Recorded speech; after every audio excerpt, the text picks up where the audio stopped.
Pagpalang araw mga mi, nandito tayo ngayon sa pinakita ko kanina na gulo-gulo, marumi, napabayaan. Ang ginagawa ko ngayon, ito na po yung mga inipon natin na compost. Sinayo po ito yung nasirang saging natin. Dito pa yung mga iba, saba. Ayan.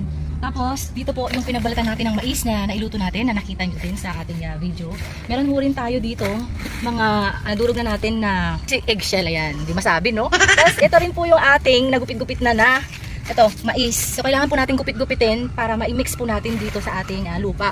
Bali pag tataniman ho natin ito, subukan natin magtanim ng pechay o kung ano pa nga meron tayo available na mga buto. Hindi ko pa nakikita yung mga ibang available kong buto dyan.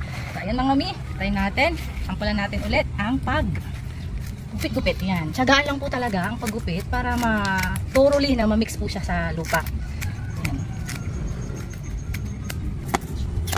Ito naman po yung ating pinagbalatan ng saba na niluto natin. Inulam natin nung nakaraan. Ayan. So, mix din natin siya.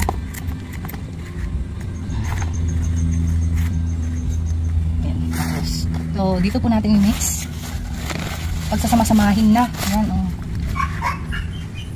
Yan. Nalagyan na natin siya ng mga saba. Tapos, pinagbalatan natin ng malunggay. Ayan. So, mix na rin natin itong ating mais. Pinagbalatan ng mais. At ang ating eggshell.